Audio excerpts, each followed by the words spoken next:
At ayun na nga, napansin na ng Malacanang ang viral video ni Coco Martin. So ito ang naging tugon ni Secretary Panelo. Pakinggan natin. Ito namang isang artista. Napanood po natin umiikot ito, nag-trending ito, si Coco Martin.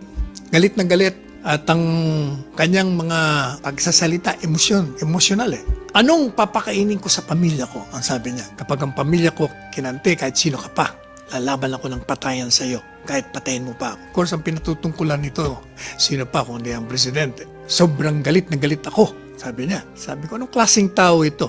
Sa gitna ng pandemya, sa gitna ng nangyayari sa ating bansa, naon niya pang isipin ipasara ang ABS-CBN kaysa tugunan ang lahat ng pangangailangan ng ating bansa. Tapos yung mga tao tuwang-tuwa, tayo na wala ng trabaho, ang 11,000 na tao. Ngayon kaming 11,000, paano na kami? Sabi niya. Yun po isang artista. Meron naman tayong, bago natin bigyan ng katugunan yung mga binasa po nating komentaryo, merong nabasa tayo namang pahayag. Ang isa ring artista na kilala po natin ito ay si Anthony Castello.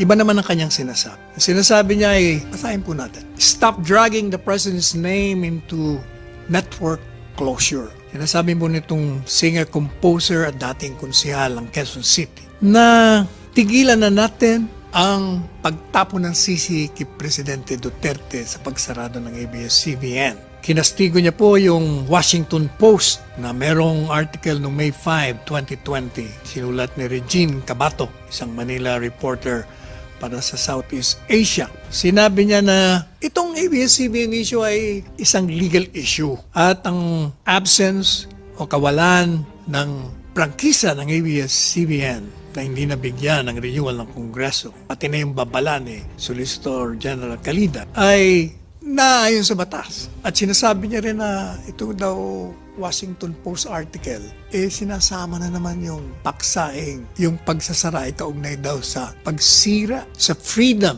of expression and freedom of the press, kalayaan ng pamamahayag. Pero alam po ninyo, marami ng pagkakataon na sari-sari ang mga pinapahayag kaugnay dito sa pagsaing ABS-CBN. Ano ba talaga? Sinisisi ang NTC, sinisisi Pangulong Duterte, sinisisi ang Kongreso. Sino ba talaga nagpasara ng ABS-CBN? The law shut down ABS-CBN. That is the long and short of it. Walang ibang nagpasarado kung hindi ang batas. Yan po ang hindi natin mabuburang katotohanan. And no amount of rationalizing and finger-pointing as well as emotional outbursts, placing the blame on any individual or entity could erase the undeniable truth. Wala talaga, kahit ano pang gawin natin, na ang pagsarado ng ABS-CBN stemmed from the expiration of its franchise. Tingnan po natin, maigi. Ano ba ang tinatakda ng batas? Section 1 ng Republic Act 3846. Ang sinasabi po ay ganito.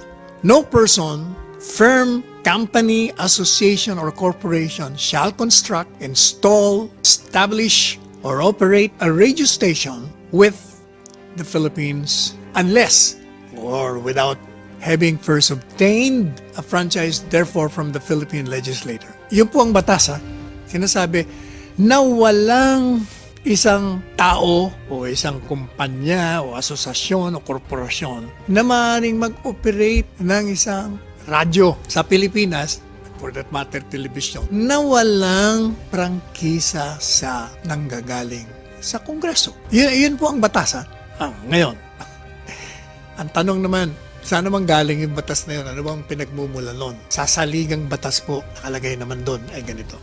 Basahin po natin. Section 11 of Article 12 of the Constitution. No franchise, certificate, or any other form of authorization for the operation of a public utility shall be granted except to citizens of the Philippines or to corporations or utility shall be granted except to citizens of the Philippines or to corporations. O anong ibig sabihin? Ibig mo sabihin, ang Kongreso lamang ang panggagalingan ng isang prangkisa upang ibigay sa isang mamamayan o isang kumpanya o korporasyon upang ito'y makapag-operate ng isang radyo o telebisyon. So madalit sabi, yun po ang basis, yun ang konstitusyon, kaya nagkaroon naman ng batas na hindi ka pa pwede mag-operate kung wala kang prangkisa at Kongreso lamang talaga ang maaaring magbigay niyan. At sa dahilan pong batas na yan, ang ABS-CBN ay nag-apply ng prangkisa. At binigyan naman po ng prangkisa upang sila ay maka-operate. At ang prangkisa po ay 25 taon, 25 years. Now, yung pong 25 years nag-expire noong May 4 sapagkat yung pong batas na nagbigay sa kanila ng prangkisa o ang Republic Act 7966 ay na-publish noong 29 April of 1995. So madalit sabi, binilang yung 25 years mula doon sa publication at lumabas po ng May 4, 2020. And therefore, since walang prangkisa by operation of law, ex proprio vigore, ibig sabihin with full force and effect, yung pong prangkisa ng ABS-CBN ay nag-expire o natapos o nawalang buhay. Kaya ito ay huminto. Ang batas po ang nagpahinto rito. Hindi si Presidente Duterte, hindi ang NTC, at hindi rin ang Kongreso. Ang Kongreso nga nagbigay ng prangkisa, nag-expire. Yun po ang katotohanan. Pero anong nangyari? For their own selfish political agenda, the usual nasty and bitchy opportunists grab at what appears to be a juicy controversy and took turns in putting the blame of the network's cessation operation on the president. Sinasabi nila na ang presidente, publicly kasi, nagsabi na he would not allow the continuous operation of ABS-CBN after its expiration. They claim that si presidente daw ay gumaganti, was just exacting revenge for the personal slight he received from the management when ABS-CBN did not air the campaign material during the elections of 2016 kahit na nagbayad na siya ng kanyang ads. Sinasabi rin nila, they voiced the canard that the president was behind the issuance by the NTC of the cease and desist order on ABS-CBN. Pero si Presidente nagutos niya, inciting the millions of ABS-CBN's televiewers into a frenzy of hate against the government.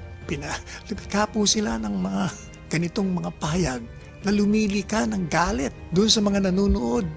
Bigla silang tinanggalan ng kanilang source of information at entertainment, lalong-lalo na raw sa panahon ng may global pandemic. They pontificate that the act of the closure deprived viewers source of news and entertainment. At daw pong 11,000 na employees ay nawalan ng trabaho.